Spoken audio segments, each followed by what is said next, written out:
اللہ کے محبوب علیہ السلام ایک دن مدینے سے گزر رہے تھے تو ایک شخص جس کا نام تھا سوا، تو وہ گھوڑا لیے جا رہا تھا، حضور کو پسند آ گیا، اس سے کہا کہ یہ بیچتے ہو؟ اس نے کہا بیچتا ہوں۔ کتنے کا؟ اتنے کا۔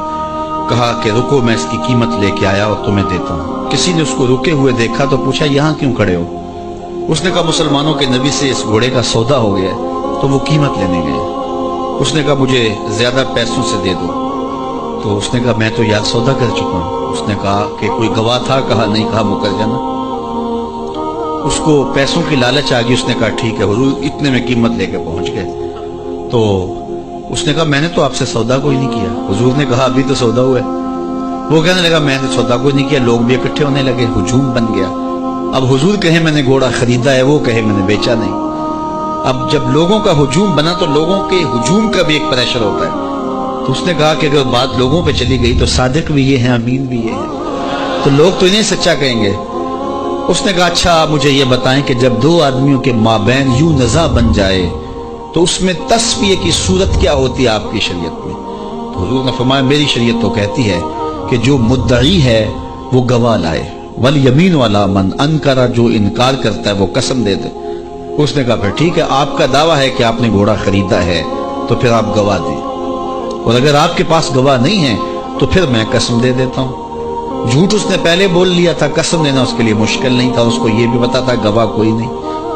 تو اس نے کہا جناب آپ گواہ پیش کر دیں تو میں گھوڑا دے دیتا ہوں جس قیمت پہ آپ بتا رہے ہیں، اور اگر آپ کے پاس گواہ نہیں ہے تو پھر میں قسم دے دیتا ہوں۔ اب بھری بزم تھی، لوگوں کا ہجوم تھا، اور اس نے ایک ایسی بات کی۔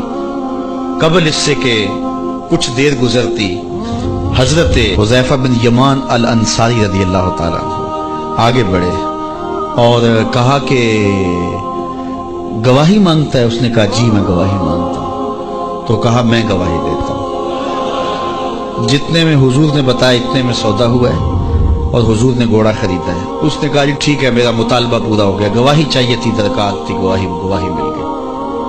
تو اس نے گھوڑا دے دیا اور قیمت اس نے لے لی۔ قیمت اس نے اپنی مرضی کی گھوڑے کے مطابق ہی لی تھی، وہ تو زیادہ پیسوں کے لالچ میں مکرا تھا۔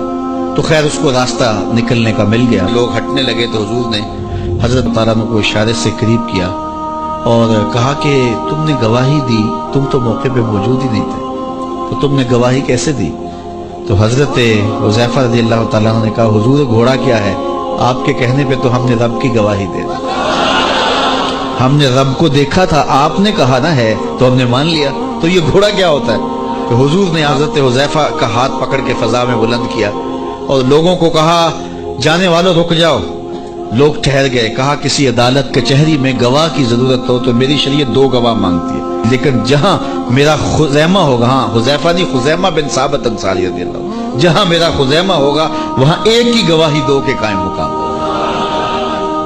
فیض پہنچا اے رضا احمد پاک کا، ورنہ ہم کیا جانتے خدا کون ہے۔ میں اگر خدا سے ملنا چاہوں تو مجھے بتاؤ نہ کہ میں کدھر جاؤں، شرق کو جاؤں، غرب کو جاؤں، شمال کو جاؤں، جنوب کو جاؤں، نیچے سوراخ کروں، اوپر سیڑھی لگاؤں، کدھر جاؤں؟ آئیے ذرا قرآن کو اسلوب دیکھیے۔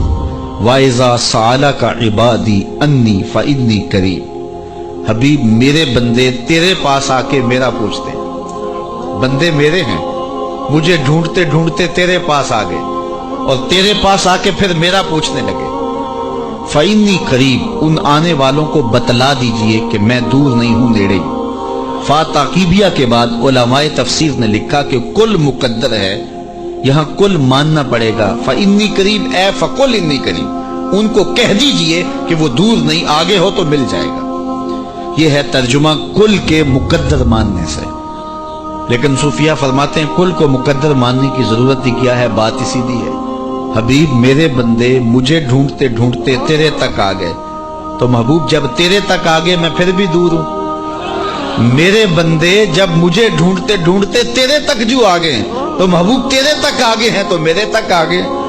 یہ تیرے پاس آ کے پھر میرا پوچھ رہے ہیں، جو تیرے پاس آگے وہ میرے پاس